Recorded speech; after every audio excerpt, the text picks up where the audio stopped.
Owning a private island is already one of the biggest flexes on Earth, but for some billionaires, one island apparently isn't enough. Some own entire island chains. One billionaire bought almost an entire island with thousands of people still living on it. Another built a compound that looks ready for the apocalypse.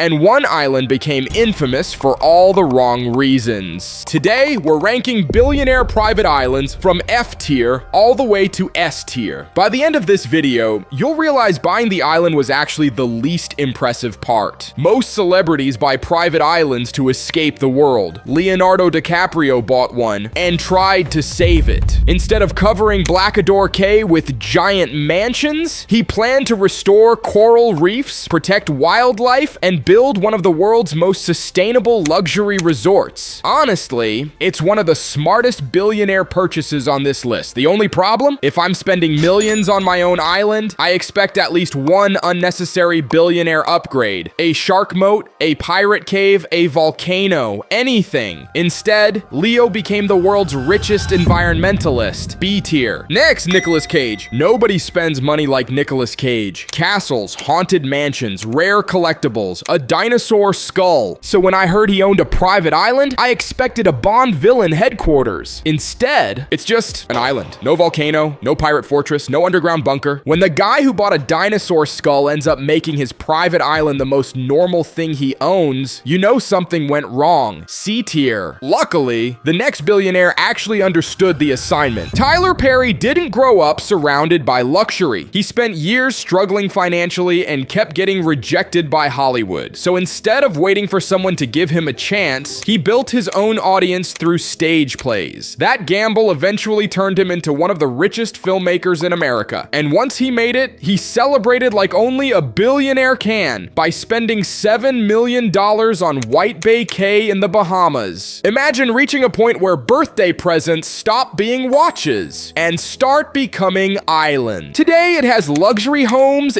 guest villas, private beaches, and everything you'd expect from a billionaire getaway. The only problem, compared to the islands later on, this somehow starts looking normal. B tier. Up until now, these have just been expensive vacation homes. The next billionaire didn't buy the biggest island. He bought the smartest one. Richard Branson is the founder of the Virgin Group, and he wanted Necker Island. The owners wanted millions. Branson offered just $180,000. Somehow, they accepted. Today, that island is worth tens of millions of dollars and has become one of the most famous private islands on Earth. Some billionaires get rich by spending money. Richard Branson got richer by not spending enough. Easy A tier. Then I found an island that made me ask one question. Why does a private island need its own runway? David Copperfield didn't become one of the richest magicians by pulling rabbits out of hats. His live shows made him hundreds of millions of dollars over the years, making him the highest paid magician in history. Most people would have bought another mansion. David decided to buy Musha Cay, then he bought 10 more islands around it. Together they include luxury villas, 40 private beaches, exclusive resorts, and a private runway. At that point, you're not escaping civilization, you're avoiding airport traffic. Some villas rent for over $250,000 a week. You're not booking a vacation anymore, you're temporarily upgrading your tax bracket. Easy S tier. Just when I thought billionaire islands couldn't get any crazier, one billionaire skipped buying a private island and almost bought the entire thing. Larry Ellison bought 98% of the Hawaiian island of Lanai. Not a mansion, not a resort, almost the entire island, hotels, golf courses, the harbor, utilities. Thousands of people still live there. Imagine grabbing groceries, paying your electric bill, stopping for lunch, and realizing one billionaire profits from all three. At some point, you're not buying real estate anymore. You're running an economy. That's one of the biggest billionaire flexes I've ever seen. Easy S tier. Owning almost an entire island sounds impossible until you meet someone who decided that still wasn't secure enough. Most billionaires build beach houses. Mark Zuckerberg built what looks like a survival compound, massive security, independent water, independent power, and underground shelter. The entire place feels less like a tropical vacation and more like somewhere you'd wait for civilization civilization to reboot. I'm not saying he's preparing for the apocalypse, I'm just saying, if it happens, he's probably got better Wi-Fi than the rest of us. Ridiculous. D tier. There's only one island left, and unlike every other place on this list, nobody remembers it because of luxury. Little St. James became one of the most infamous private islands in modern history. Not because of the beaches, not because of the mansions, and definitely not because of the luxury. It's remembered because of the horrific crimes associated with it and the abuse of numerous victims. Nothing else about the property matters. Automatic F tier. Looking through all these islands, I realized something. Owning a private island isn't actually the billionaire flex. Money can buy a beach. The real flex is having enough money to build something almost nobody else on Earth could. Some create eco-paradises, some build luxury resorts, some practically run an island economy, and some prepare for disasters most of us haven't even thought about. Turns out, the island is just the receipt. What billionaires build after they buy it is where things get truly insane. Subscribe.